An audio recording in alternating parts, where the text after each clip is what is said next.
Okay, ladies and gentlemen, good morning to everyone. Let's go ahead and get started with the last session of this morning. My name is Jack Zager. I'm co-director of ASPO Ireland. And before we get into our last two papers of this morning, I would like to especially thank ASPO España for hosting this year's conference. And would you please join me in a round of applause for Senors Daniel Gomez and Pedro Prieto. And I hope that all of you here are having as great a time as I am having in this lovely city of Barcelona. Now, the first paper this morning could not be more timely, as oil prices have dropped from $147 to probably, I haven't been online in the last couple days, but to less than $70, which bring into question the viability of the peak oil thesis or hypothesis. The first paper is co-authored and will be co-presented by our colleagues from ASPO France. They will present the latest, greatest, hot off the press forecast of liquid oil production. The first part will be presented by Jean Laherrere. For those of you who are probably very few in the audience who do not know Jean, he has 37 years of exploration experience with Total before retiring. He is co-founder of the ASPO movement along with Dr. Colin Campbell. He's founder of ASPO France. And I can tell you from personal experience that no one works the numbers and the data harder than Jean Laherrere, and that even includes government bodies such as the IEA, EIA, DOE, and the USGS. So Jean, I would at this time like to, a round of applause for Jean, welcome him to the conference. For those who want to have more detail, there is a long papers in our site, aspofrance.org, so it's a long paper already available. Now, I'm going to talk everything about below ground, and Jean-Luc Vinger will talk below ground. So my first point is that oil demand is reported in oil liquid by USDOE and IEA. So oil supply has to be oil liquid to satisfy the demand. Now, oil liquid include crude oil, natural gas plant liquid, refinery gain, and synthetic oil. I call synthetic oil X2L, which is X can be gas, GTOL, coal, CTL, biomass, BTL, or shell, STL. Now, oil is badly reported and varies from sources. Now, these show you different the way that liquid is reported. So the best one that I use is this one in blue from USDOE. After that, if you remove the blue one, it is crude plus gas liquid plus refinery gain. We are down. Now after that, if you use crude plus gas liquid, you are here. And most of the people use this one. For example, Colin is using all oil from Colin is here. So, in fact, you can see the difference. It is what it is different. It's refinery gain and synthetic oil, which is X2L. Now, if you have crude oil, you have here. If you have regular oil from Colin, you are here. So you can see you have a big ranges can be used as oil, but can be changed. But now, if you want to answer when the oil supply will satisfy the on-demand, you have to deal with oil liquid. Now, the problem is I have to warn all the people who want to use BP. If you look at the BP oil production less oil consumption, you can see you have here, for example, 20 years ago, it was because of storage, it was positive. But you can see all negative it is. So at the present time, the oil production from BP is 3 million barrels less than oil consumption. It means if you want to use BP production data to talk about oil demand, you can see you are missing that. If you the USDOE, you can see the variation is is about plus or minus 1 million barrels a day because of the storage. But this it is where I rely. I don't rely on BP. No, now, again, just using USDOA, I warn people about using Huber linearization. That is not very reliable. Why? Because, for example, if you use this linear trend, which is before the counter-shock, you can see the extrapolation give you very low figures.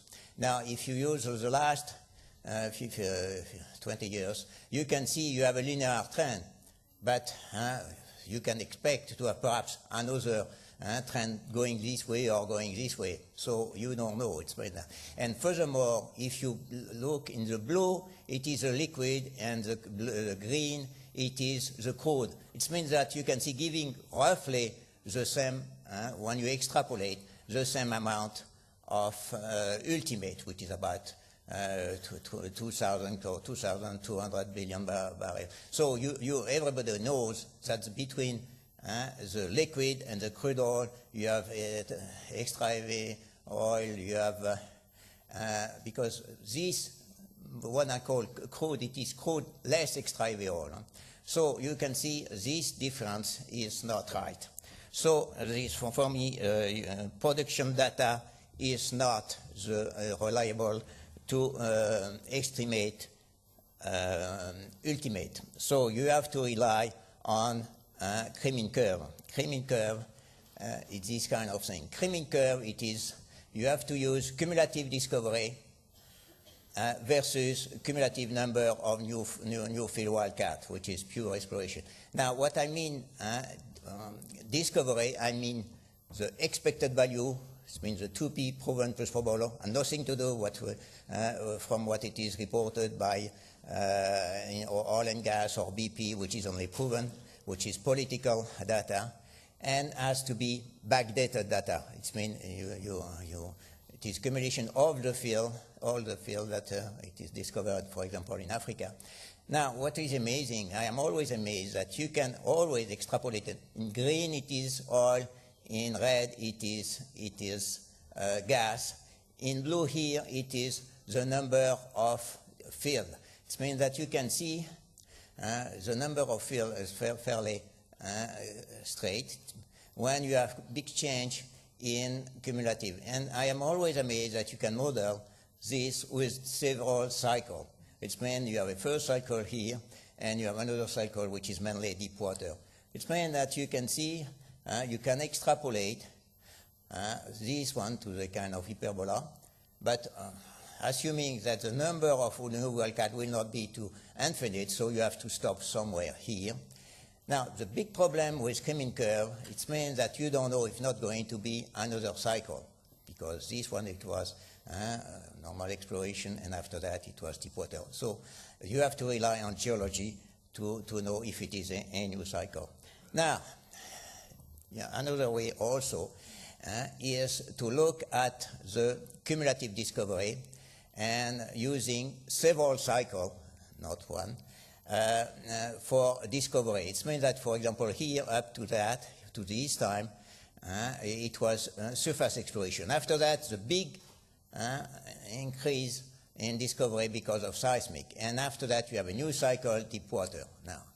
Now, if you extrapolate that thing with cycle, you can see roughly the ultimate is about 2,000 billion of barrels. So plus or minus, well, we'll say 10%.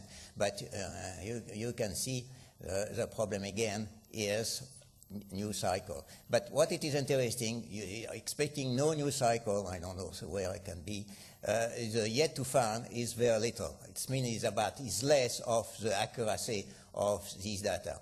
Now, this it is cumulative production, and you can see the cumulative production can be extrapolated to the third ultimate. This it is for crude oil, less extra oil, and this it is assuming that there is no change. Now, if you use the same data before it was accumulated, this it is annual. You can see the peak of discovery for crude less extra heavy oil. It was about 6 days, And you can see again a new cycle with a deep water. Now, if you look at the annual production, we are close to peak. In fact, the last two years it was about flat for crude oil less extra heavy oil. Now, the thing is that you have to try to estimate what is going to be the difference between crude oil and oil liquid. It means that you have to add the liquid of natural gas, extra heavy oil, refinery gain, plus synthetic oil. So this is a kind of modeling for just a minimum, that is minimum scenario of that I call expensive oil. So it is very interesting to see, for example, this one is a gas liquid. It means the gas liquid, it's easy to find, to extrapolate, because I have my, the liquid of gas depend of the ultimate of the liquid of the natural gas. So it means that you can have a ultimate about 50 billion barrel. Now for this one, extra heavy oil, which is here, again I put about 300 because this is a minimum. So, but the problem is that this the growth of extra heavy oil is going to be slow. So it's no way that you can go up like that, because nature need time. It means that it is no way that you can make one baby in 1 month with 9 women. So it is why I say you can see the peak is very well. Now the most difficult is to have the refinery gain. Again, you can compute with the refinery, they depend of the crude oil production. Now the most difficult is synthetic oil here. It means this can vary, but anyway, this is a minimum. Now, if you do that, this it is the annual liquid production. So in green it is crude oil less extra heavy oil, and this is liquid. So I have 3 scenarios. It means the minimum is 2.7 trillion of barrel. The most likely is 3 trillion, and the maximum being 4. It means that you can see there is little change on the peak. It's only on the slope. But this again, assuming no above ground constraint. Now, what can you see? It is amazing to see how quickly the thing change. Shell show you this morning this same graph which was stopped here, but I added what, because it was the last reported by USDOA was July, which was the highest, about 87 million barrels a day for liquid. But if you look at what it was, the IEA report for August is down by 1 million barrels a day, and if you look at the OPEC report, monthly report for September is down again, down to about 1 million. This means that you can see it is really, it is a bumpy plateau, and July seems to be a bump, which I don't know, but I guess it will be difficult to see again. Now, it is the same graph showing this is a liquid and this is a crude oil, which is interesting to see that a lot of people, and Maximum was always saying the peak of crude oil was in 2005, well, except that July was higher, but it's going to be down. But it is why to see the interesting thing it is that we are entering for the last 3 years that I call a bumpy plateau. So now my co-author Jean-Luc Vinger is going to start to talk about above ground constraint.